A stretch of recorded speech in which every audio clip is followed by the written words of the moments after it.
all of you. If you've seen our show, Orca Encounter, before, you've noticed that it's not going quite as it normally does. Here at SeaWorld with our killer whales and all of our animals, we use a training method called positive reinforcement. What that means is that everything that our animals interact with throughout the day is voluntary for them.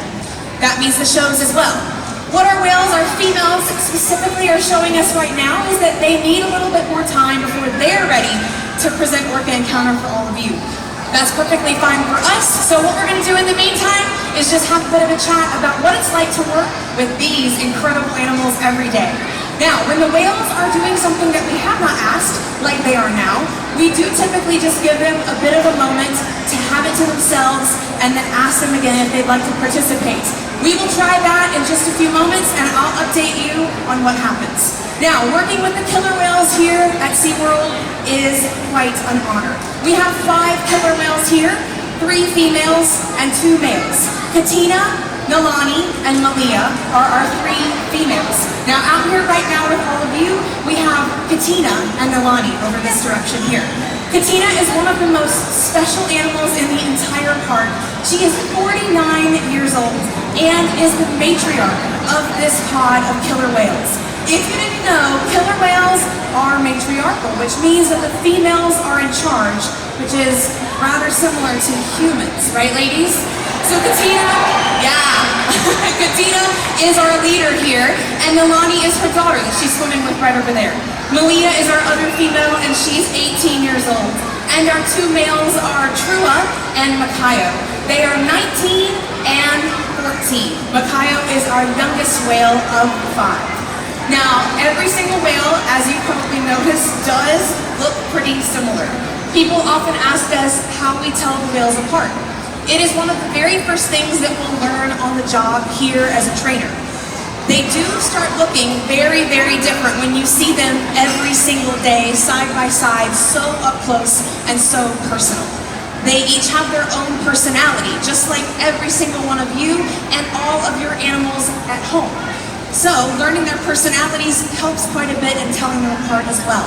But one of the very first ways that we'll be able to tell the whales apart is the difference between the girls and the boys. If you've never seen our killer whale family before, then you don't know that our boy killer whales, Trua and Makayo, are almost double the size of the females. That's very normal for males versus females in the killer whale world.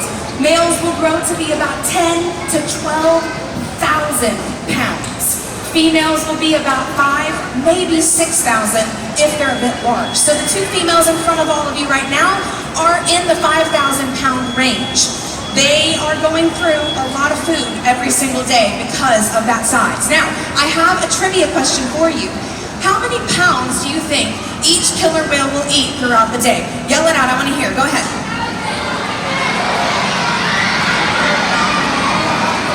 All right, I'm hearing a lot of really awesome guesses. I heard 1,000, I heard 800, I heard 100, and you're kind of all right in the middle. So killer whales can eat several hundred pounds of food every day. Our killer whales right now, though, the females in front of you, are eating over 100 pounds. The boys are eating about 150 pounds a day. Now, let me put that into perspective for you.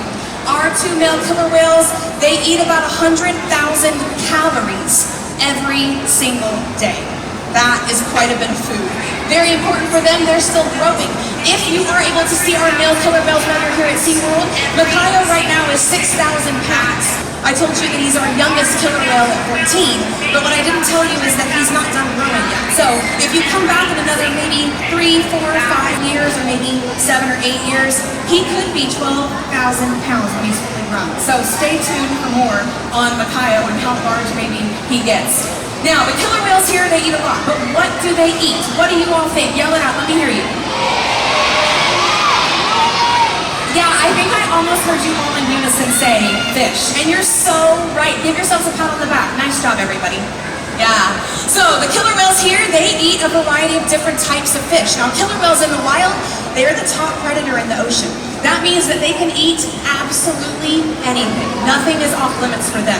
There are killer whales out in the ocean that will even eat great white sharks. So if you've ever wondered if a killer whale met a great white shark, who would win? The these guys for sure, 100%. But our killer whales here descend from fish-eating killer whales. So they're eating piglet, herring, and salmon, which is one of my personal favorites. Maybe some of you had salmon today. Now we're feeding our killer whales all throughout the day. I told you every session is voluntary, but like I said, we use positive reinforcement. What do you guys think positive reinforcement means? Yell it out. Yeah, that's a harder question. So, when we are bringing positive attention to our whales, you'll notice that we are feeding the whales. That's what we call primary reinforcement. It's something that they need for their everyday life, just like you need your food every single day. Now, the whales actually will get all of their hydration from their fish, which is something that is very different from all of us who need to drink water every single day. Now, let's take a brief moment from that because I want to talk about what you all just saw. You saw two of our female trainers come out and ask Katina and Nalani if they would please come around into the adjacent environment. This is typically how we choose to start Orca Encounter. We leave a little bit of mystery from all of you and ask our killer whales into the side adjacent pools here. So, what we're looking for is for that doorway right over there to be closed to start Orca Encounter. That should mean that we'll be ready to go. But, like I said, everything's voluntary for the whales. Maybe they're enjoying being out here and looking at all of you, or just spending some personal close time together, mother and daughter, and that's perfectly okay. So let's stay tuned and see what happens. In the meantime, let's keep talking about what we do every single day to take care of them. So we were talking about the fish that they eat and their hydration, but one really cool fun fact about working with killer whales here at SeaWorld is that we can train them to do a lot of different things. One of the things that we've trained them to do is voluntarily drink water. So, just like all of you, it's really important to stay hydrated. The same is true for our killer whales.